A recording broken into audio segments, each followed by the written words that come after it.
Welcome back to the wrap. Kyle, how you been? Big day for you yesterday, celebrating a birthday.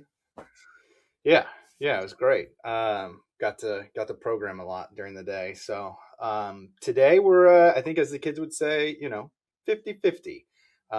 Where the snow's starting to melt, which is great. Roads are getting back to normal. Also watching Bitcoin crash. That's not so great. So, all things considered, we're 50-50 today.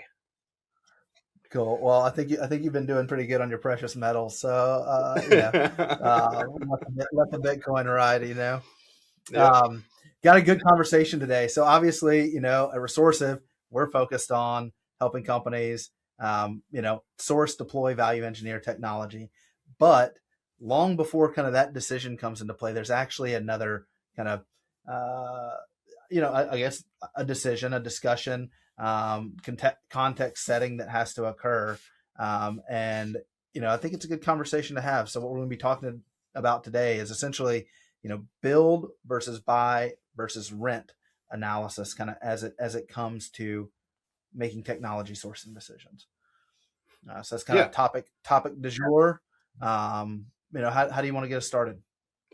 Yeah, well, I mean, the first part, right, is you mentioned there's three options, and I think a lot of times folks think of it in build versus buy, but that's actually kind of an incomplete analysis, and it doesn't consider the third option. And actually, when they say buy, what they're really talking about is renting, right? Like a third party vendor, some type of SaaS application. And there's actually three with some sub options in there, but you really have three kind of main categories which you can build the product from scratch. You can do it yourself. You can buy, and when we say buy, what we're talking about is actually acquiring that product or company. Or you can rent, which is what typically people think of when they say buy, which is um, I'm gonna get this product via a third party vendor through a SaaS application. So I think that's an important framework that you actually have three options here. Yeah, some very very different implications though on each one. That obviously some of them are really apparent, right? Like capital versus operating expense, right? Like if you're gonna you're gonna buy, obviously you're looking at a potentially large capital outlay. The build, you can also potentially kind of recognize that as a capital outlay, although it may be a little bit more over time, over a period of months or maybe even years. And then rent, very much kind of an opex sort of play. Um, so you kind of got the financial difference. You got a different risk profile, different talent requirements. The one that I have thought a lot more about even over the last couple of years is kind of the speed to value, right? Like Yeah. how quickly can we um, see value from this. But I think the other piece that's in there that's really interesting is like what is the harvesting time horizon, right? If there's a market opportunity and we think it's a perpetual market opportunity that maybe is even going to grow on a time horizon of a 5, 10, 20 years, okay, like maybe we're looking a little bit more at kind of the build versus buy. If it's potentially a non-durable sort of market opportunity, something that is going to be a kind of called a flash in the pan, or that maybe downplaying a little bit, but a 3 to 5 year sort of opportunity, right? Like okay, maybe we rent to target that, and so some interesting pieces there, and then obviously the long term strategic control, right? That would kind of be Yeah. the final, if you're kind of putting them in five, some things to look at as you kind of look at the implications of these things. Yeah, yeah. I think those are some of the primary considerations, and each one has a different implication, right? Whether you're building, you're buying, or you're renting. One of the first filters that I think of this from, and this isn't necessarily the financial lens. It's more of the actual product and business lens, which is this thing unique to my business? Is this a core differentiator for what we do inside of company A, right? Or is this something that every company or most companies or that type of thing it's not really core to what you do? Because I think that as we talk about through some of these different build versus buy versus rent is one of the kind of key inputs or guiding principles that's going to help us make this decision, or at least rule out one or the other as we go through it.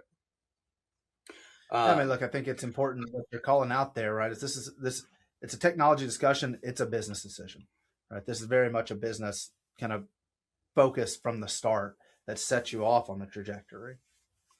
yeah, yeah, 100%. Before it's ever about the ones and zeros of the technology, it really is around like you as a company, your identity as a company, what makes you different, and then fitting this technology into that lens to say, is this something that you are going to kind of hang your hat on as a moat, as a core differentiator, as the thing that you want to take to your clients and say why you should do business with me. Um, I think that's kind of the questions that you're asking, and then follow up to that, around kind of deciding of whether this is core. Revenue generation is obviously going to be an important one. Customer experience, and then competitive, like we talked about, competitive differentiation. Quick rule of thumb, and again, we'll kind of get into the nuances of this, but if it is a differentiator for you as a company, I tend to lean towards considering build or buy as a first, right? There's always exceptions to the rule, but I think that's kind of the first, you know, sniff test of this is a core thing for us. We should first consider building or buying it. If it's not, if this is a CRM and we're not a CRM company, great, let's rent. There's plenty of options for us.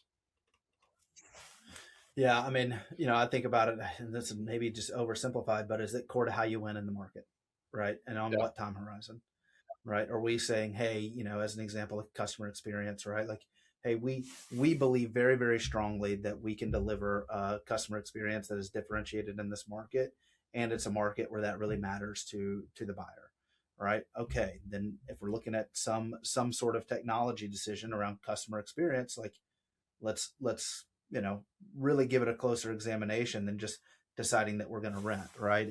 If it's core to how you believe you're going to win, but you look at the tech stack for it and you're renting all the solutions, what moat do you have, right? Like maybe there's some version where you've got some sort of integrations or you've built something differently, but your moat is just inherently smaller. And so very much kind of like that framing around, it really starts with differentiation on, is this directly central to a thesis we have around how we're going to differentiate and win.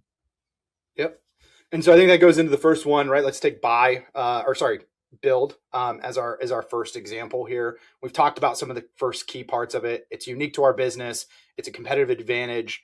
The other piece that we haven't necessarily talked about is, so we've established that it's unique, but does this exist in the market today? Is there already, call it best in class, or a product or a company that has an established foothold in the market? And are those things available to acquire in some way, right? Are they are they for sale? Are we in a position to buy it? Like all those types of things. Is acquiring that even on the table for us?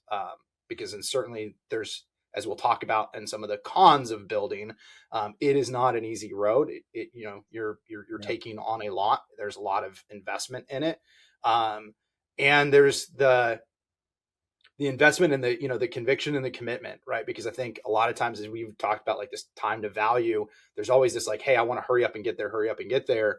But that kind of contradicts the idea of the moat. Like if it only takes me 3 months or a week to get to value, then it only takes somebody else a week or 3 months to get to value. And so like it's almost counterintuitive that says like, hey, actually the harder and longer journey this is for me to get to the other side, to see that pot of gold, that means it's that hard for everybody else, which Right. is the moat to get there, right? And so like, do you have the conviction, the commitment, and again, like what gives you that is like, well, this is what we're going to hang our hat on. Because if it's not, if this is just a CRM or some kind of finance tool, I'm not making that journey to get through the wilderness, right?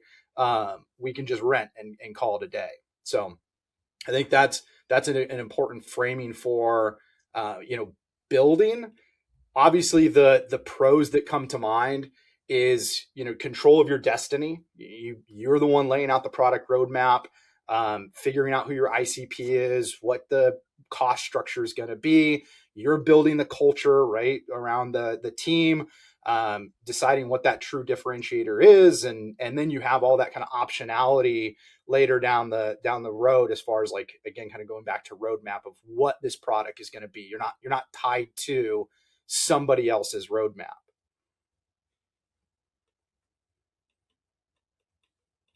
Yeah, that optionality piece is huge, right? And I mean, I think especially in, it's really interesting because you want a stable enough market that you have a lot of confidence in the durability of the market opportunity, but also, in some choppy waters is where you can actually do okay here, right? Because you maintain that optionality, because you maintain, um, you know, an ability to apply the lessons learned along the way directly versus, being really tied to how someone else is approaching it in a rent scenario at least. So I like a lot of what you came from. I'll play the devil's advocate role here and talk about some of the cons. Right. I Yeah, I was mean, going look, to I think the frame you first up. is We frame you up and say, well, there Kyle, are this sounds, cons, right? Yeah. I mean, yeah, this sounds great. We should build everything, right? That's what I heard. I don't think so. I Tell, don't think tell me so. what's up. Yeah, that's what you want to do. Yeah, But look, I mean, I think that friction inside an organization is actually necessary and a good thing. If everybody's always leaning to one certain way, you're likely leaving opportunity on the table, right? I mean, these should be challenging discussions internally. When they're meaningful market opportunities. I think that things, that I often kind of think about in looking these first, right? Like, it's easy to think about, okay, what are we going to need to do to build this, right? And I think that traditional, I don't know if they teach you guys this in like software development school or something, but it's a year and $1 million, anything you want. It's that's just like the starting point. yeah, But like that's oftentimes, right. I don't think about it that way. You also have to think about the ongoing investment of it, right? And the care and feeding and development. And I would say that those things, it's interesting. There's a couple dynamics that are happening in the market. I mean, I think potentially the cost of development is going down with AI tools, but also the thought effort that goes into it, the ongoing development, the release cycles, all of those things to stay market leading are, you've got to do more of that, right? And yeah, so you may be able to bring the work effort down slightly with some of the AI tools that are happening, but you're going to have to continue, you know, perpetually, um, you know, developing into this. And that's not just on kind of the product feature set, right? I mean, the security landscape is changing, the compliance landscape is changing, right? And so, especially where you end up in some of these things, I was on a conversation last night with a handful of CISOs, most of them in healthcare, right? And they're talking about AI. They were talking about like their MCP roster and like needing to really even just have an awareness of the attack surface, right? Which is drastically changing. And it's interesting, like there is a real case to be made for, an EHR. So, it's core system within healthcare companies, right? Those companies are developing additional features and, you know, AI tool sets and things, and they're responsible for the compliance of those, right? They're responsible for tying them into their data, right? So there is some thinking there where it's like, okay, well, if that was us having to do it, we're having to do that care and feeding, maintain that team, do that retention, on in a world where like the best and the brightest are, driving more and more. It's actually not less; they're driving more and more higher salaries, higher returns, that sort of thing. And so there's that. I think the other is, opportunity. I'll always have to think about opportunity cost in business. It's kind of a fallacy to think you can do everything. If you're choosing to do something, you are inherently choosing not to do something else, right? And yep, so there's that. In the case of building an application, not only are you choosing to build the application, you're choosing to integrate it back into other parts of your organization, whether it's sales, whether it's marketing, whether it's customer service, right? And so not only is it the engineering team that is responsible for doing that, like we've got to pull it back into the organization if we really want this thing to if we really want to be able to attack a market opportunity. Um, there's obviously the time to value, and it's not just a time to value. It's sometimes the unknown amount of time to value, right? When you're going into these, you can do okay around sizing a market opportunity potentially. Um, it's a little Kentucky windage sometimes, I feel like, but I mean the time to value, like you're always encountering something in a software development project that is the time is going to be different than what you looked at in that slide, like just Oh yeah. guaranteed. Yeah. And it's very Every likely to be product incremental, company. Yeah. Every right? product company says, hey, we'll release on X date, and almost never. It's always more Yeah, time and more money than what was originally planned for. Um, you know. yeah. I we kind of got another bullet point on our notes here on the hidden forever cost, but I feel like I really hit that in the talent. I mean, a lot of it's there, but I mean, there are a lot of costs. And then, you can end up with like key person sort of risk here, right? Especially if, you've got a product owner that's really deep in it, engineering lead that's really deep in it. Like you are going to have a period of time in that project during the early parts where you have a key person risk, where you're really betting on the longevity, the conviction of an individual to get this thing in flight. All right. And so I think that all of those pieces are important. It's like, look, building something, this is not a project, right? It is a permanent long-term commitment, which is why I think one of the and our CFO is the one that kind of brought this to my attention when I was talking to him about it. The durability of the market opportunity, right? Like Yeah. it is a long-term durable, right? 10 to 15 years, high conviction, positive CAGR, right? Okay. That's something we want to consider building.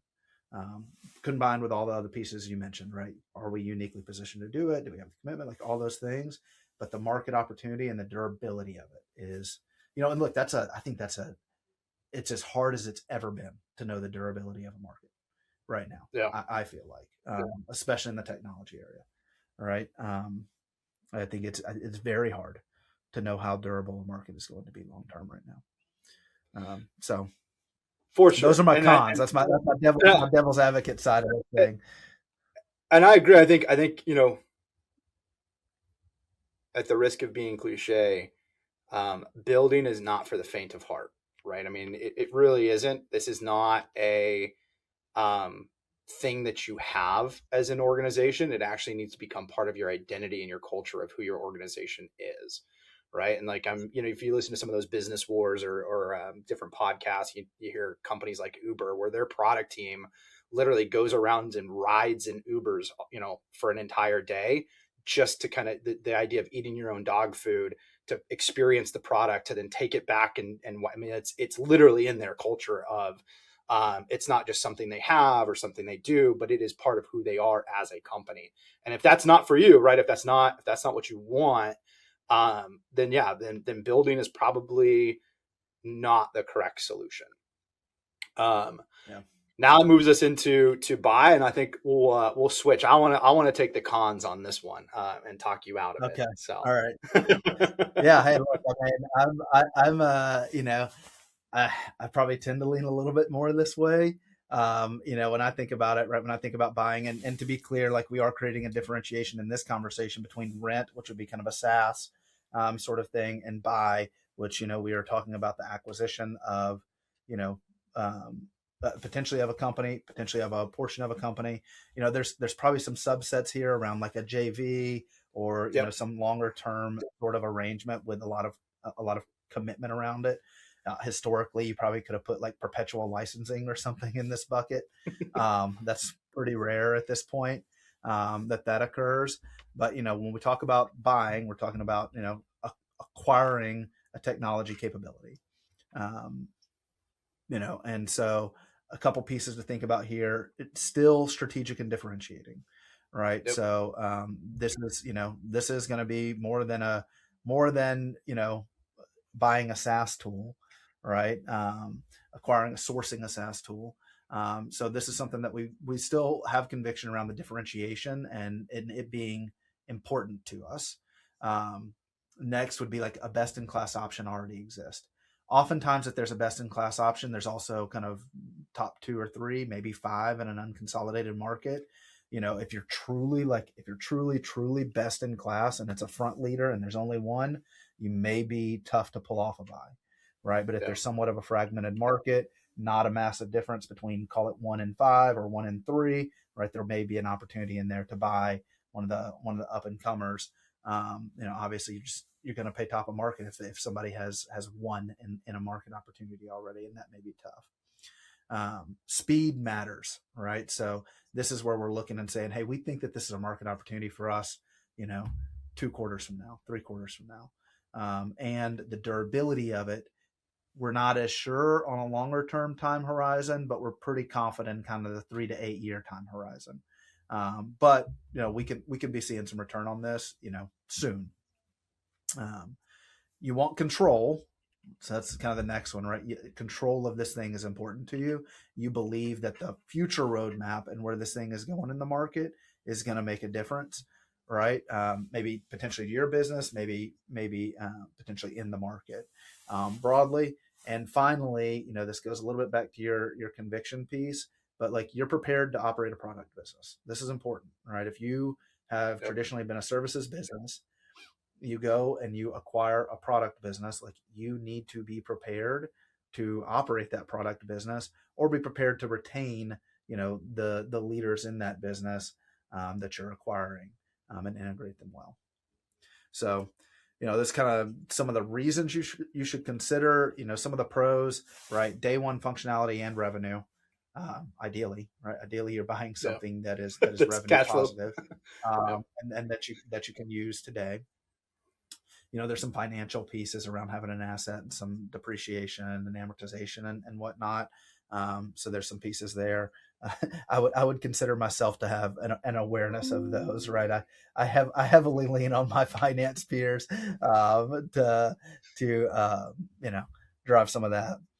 Um, you're getting a team, and I think that is important. You can potentially skip some of that key person risk. Obviously, you want to explore this in diligence and understand, like, hey, is there one person here and this is like their baby and they're the mastermind of it, and we actually do still have a key person risk, or have we made it past that, right? So can we potentially avoid that? It's obviously faster. Kind of hit on that one. And the other one is it's defensive, especially if it's kind of a vertical specific SaaS tool or something like that, right? That a lot of your competitors are potentially using even today, right? You getting control of that can potentially benefit you from a defensive perspective. So kind of a couple things to think about. What do you got? Talk me out of this. Talk you out of it. All right. Well, obviously, so the first one is it's a large expense. I mean, you're doing some type of capex expense up front, or even if you kind of stage it out over a period, that's something to consider. And are you in a financial position to do that? Um, and that's less about the product as it is just kind of the state of your own business and kind of financial levers. The other one is really around, I'll call it just integration in general. And this is going to be from a technical side, a cultural side, and then some of the other elements. So, okay, so you want to buy this thing, but are they on the same or similar tech stack as your existing company? And those are things that, the devil in the details that sometimes get overlooked in acquisitions. And how are those things going to move and migrate? And are those things that, for them, they feel are key in how they operate their business? We use platform A and the acquirer uses platform B. Are we going to move? Are we going to stay separated? And there's implications in there around scalability and kind of just operational efficiencies. Now you're maintaining two different types of now you're talking about the product you bought, you're talking about all the supporting products that back this, right? All their financial tools and their collaboration tools. So are we going to able to integrate that? And then culturally, right? Like, are the company that we're buying, are they a good cultural fit for us, right? Don't think about it just as the product. I think that's kind of the shiny object, but you're not just buying that product. You're buying that team, that leadership, whatever else, as part of that acquisition. And not always are those things actually a fit for each other. And you could buy the great product and end up with this massive cultural mismatch, and it won't do you actually all that good, because it just becomes a massive distraction for your existing company and then for them as well. So I think that's a key Yeah. consideration. You're inheriting, it's a little bit of that storage wars, like obviously through diligence and stuff. You get to see their financials, and you'll probably do some kind of code review and whatnot.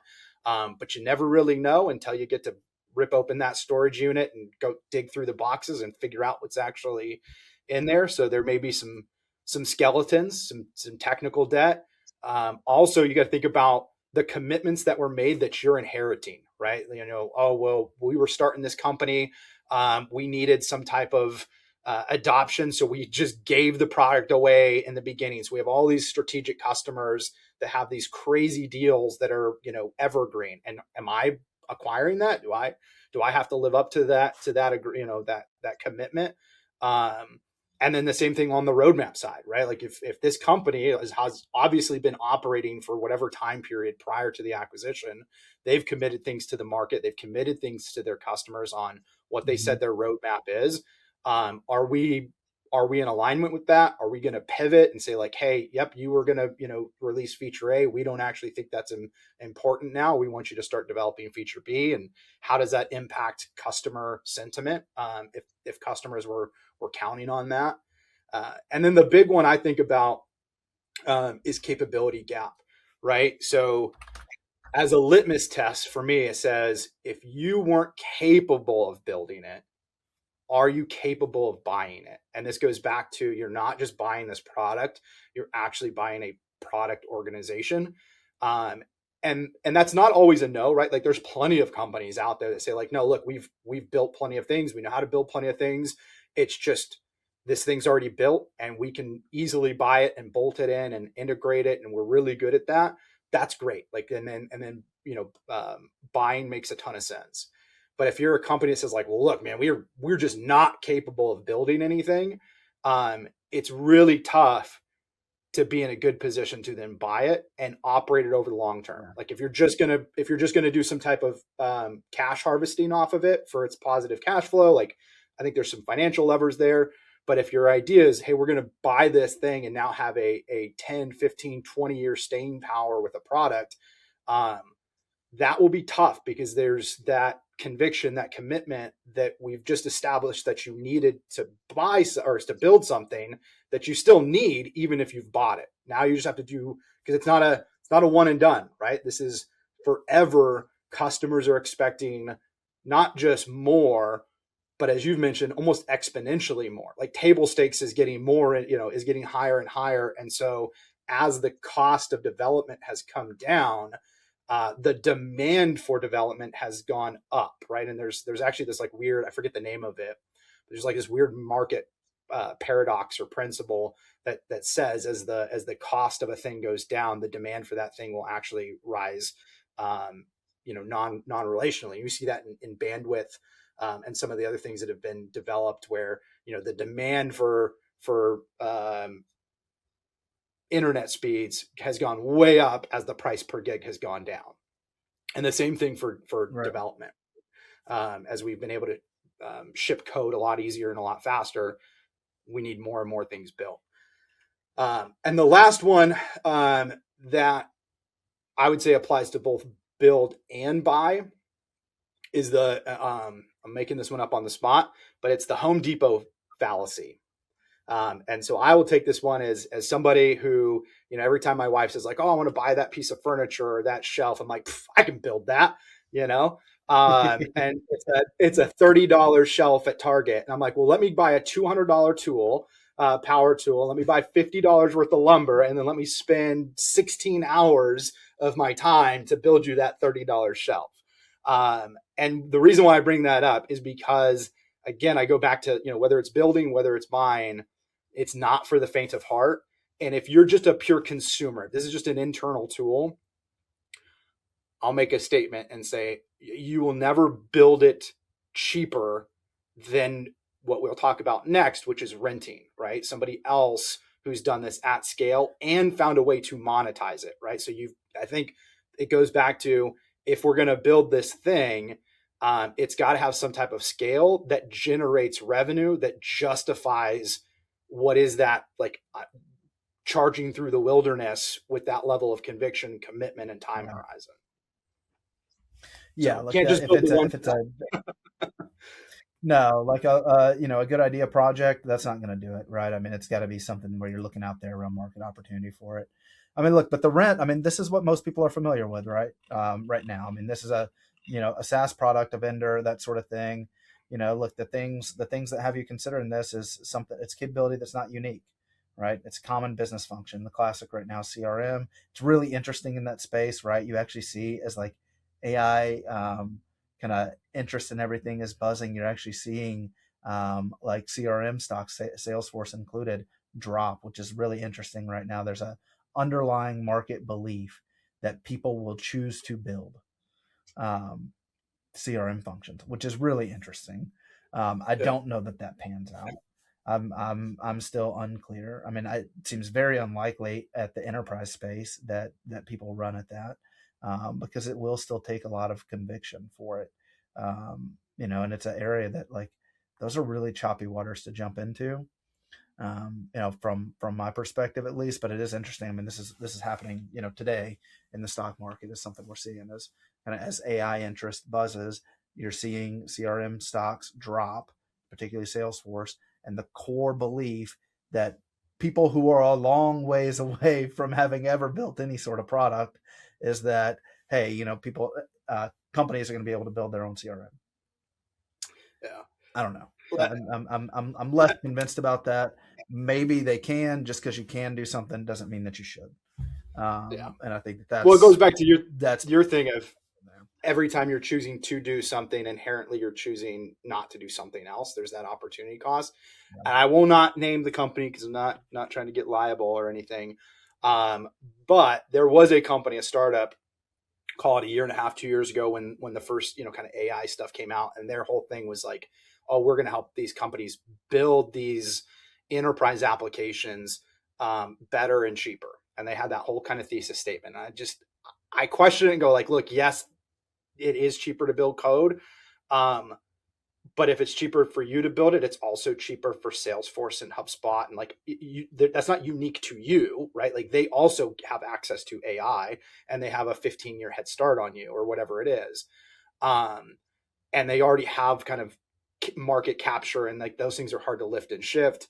Um, and just again, like, it is not just a one and done. Like, there's the maintenance, like you're not just building this thing once. And so fast forward, all that to say, fast forward, that was their kind of thesis. And as of like a couple weeks ago, hearing them reshift and reframe what their business is, it's no longer really about disrupting all these enterprise technologies to build them internally inside these companies. It's more about becoming this SI of the enterprise companies. It's like, oh yeah, of course, huge opportunity um, there. Huge yeah, opportunity there, right? We're actually entering. I think we're entering a space right now where you're going to have some hybrid, right? You're going to be renting something and then building integrations which you manage.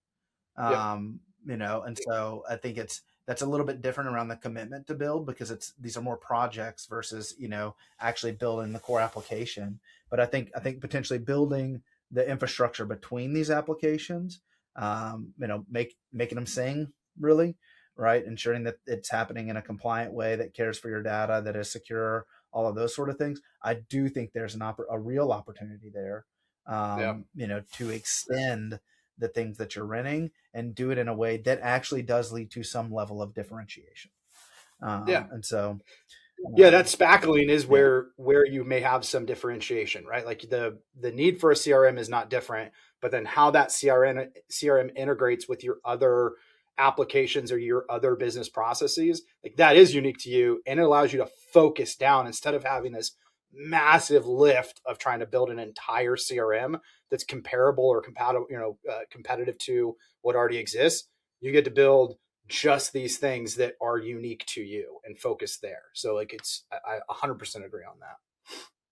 yeah, man, it's a rent and extend, right? And I mean, we've seen a lot of this over the last couple of years, right? Whereas, it used to be, let's say we were looking at a contact center solution, right? Something that inherently was going to be rented, right? You would put that kind of in the rent bucket, right? Client's going to, pay for it. They'll probably implement it, pay for it monthly, do that sort of thing, right? But they're not managing the kind of PBX infrastructure, the software layer. They're not managing that component of it. However, many of those engagements over the last couple of years, we have been comparing SDKs from one provider versus another. We have been comparing the integration points, right? We have been comparing just how hard it's going to be to extend, right? It's almost this Yeah. rent and extend sort of thing that we're seeing a lot of today. Um, look, I mean, I'll be quick on it, but some of the pros around the rent, right? You're going to have your fastest time to value, lowest upfront cost, kind of more scalability, right? So typically, these solutions are way more scalable. You're just buying more licenses, right? You're not buying the infrastructure for them, the connectivity to it, actually needing to build it to scale, not doing any of that. Um, you're outsourcing the complexity of a couple different pieces, particularly like security, patching, compliance, updating, staying relevant with the market. You're really kind of pushing that back to the vendor. You may need to manage them on some of it, but you're pushing that back. And it's predictable budgeting, right? So I mean, there are a lot Yeah. of pros to this. Look, I mean, KG, my come from a lot of times is like, hey, can we rent this? Is this something we can rent and extend? Is it something we can do something else with? I think a lot of the market is there right now. Um, you No. know, I think that you have to give a legitimate view to it, and then you know to everything I else mean, you it's why said. I mean, AWS. ultimately, Yeah, I mean, it's why AWS, Azure, GCP have been so dominant, is because they're taking advantage of that principle, right? Like you're renting infrastructure because the infrastructure for your company doesn't actually differentiate you. It may be the application on top of the infrastructure that you're building that's actually unique. Not the physical server. Um, so I do, yeah. All that to say, my wife is right. I should just buy the $30 shelf at Target, and stop trying to trying to build it every time.